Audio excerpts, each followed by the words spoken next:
ہزاروں سال نرگس اپنی بے نوری پہ روتی ہے، ہزاروں سال نرگس اپنی بے نوری پہ روتی ہے، بڑی مشکل سے ہوتا ہے چمن میں دیدہ ور پیدا۔ السلام علیکم، ہوم اسکولنگ میں ہم آپ کو خوش آمدید کہتے ہیں۔ آج ہم بات کریں گے علامہ اقبال کی، جو ایک عظیم شاعر اور بے مثال مفکر تھے، اور اس کے ساتھ ساتھ انہیں مصور پاکستان بھی کہا جاتا ہے۔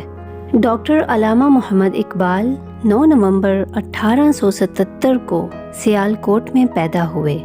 علامہ محمد اقبال کے آباء و اجداد کشمیر سے ہجرت کر کے سیالکوٹ آئے تھے۔ سیالکوٹ میں موجود آپ کی جائے پیدائش کو اقبال منزل کہا جاتا ہے، اور لاہور میں موجود آپ کی وہ رہائش گاہ جہاں آپ نے اپنی زندگی کے آخری 13 سال گزارے، اسے جاوید منزل کہا جاتا تھا، لیکن اب اسے اقبال میوزیم کا نام دیا گیا ہے، اور یہاں علامہ اقبال کے زیر استعمال رہنے والی بہت سی چیزوں کو بھی رکھا گیا ہے۔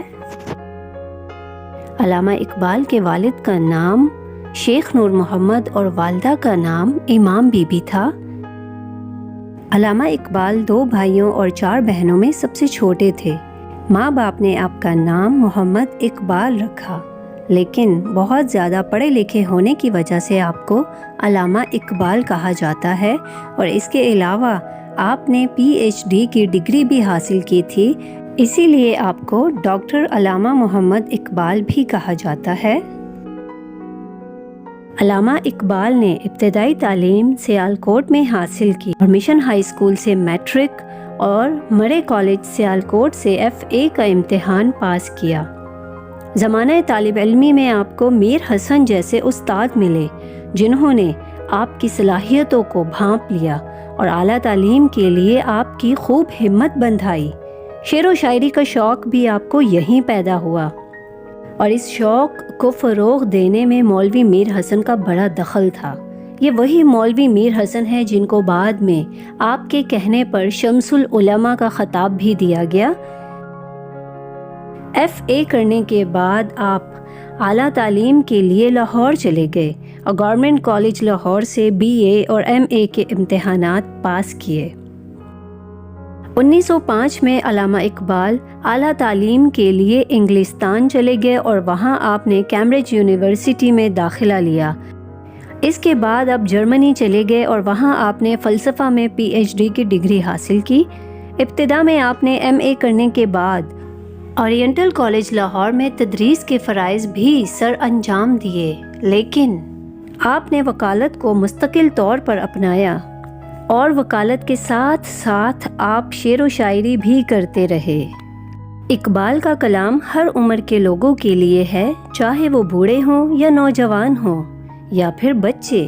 آپ کی تصانیف نے فارسی اور اردو ادب میں ایک تہلکہ مچا دیا۔ علامہ اقبال کے دل میں برِ صغیر کے مسلمانوں کے لیے بے لوث جذبہ کوٹ کوٹ کے بھرا ہوا تھا۔ آپ نے اپنی مشہور تصانیف بانگ درہ، بال جبریل، پیام مشرق اور ضرب کلیم کے ذریعے برِ صغیر کے سوئے ہوئے مسلمانوں کو خواب غفلت سے جگایا، اور انہیں اس معراج کی تنویر دی جو کہ ان کی کھوئی ہوئی میراث تھی۔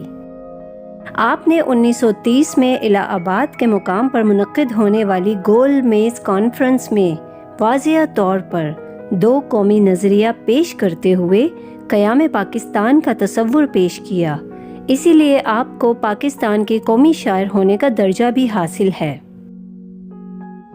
آپ نے مسلمانوں کو ایک جھنڈے تلے جمع کر کے ان میں علیحدہ وطن حاصل کرنے کا جوش پیدا کیا، اور آپ آزادی وطن کے علمبردار تھے اور باقاعدہ سیاسی تحریکوں میں حصہ لیتے تھے۔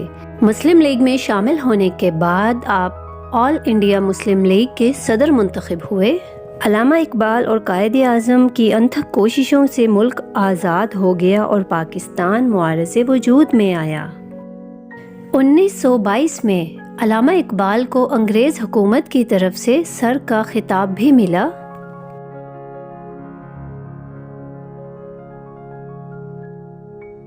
علامہ اقبال کی شاعری خصوصی طور پر مسلمانوں کے لیے ہے، لیکن انہوں نے بچوں کے لیے بھی بہت سی نظمیں لکھیں۔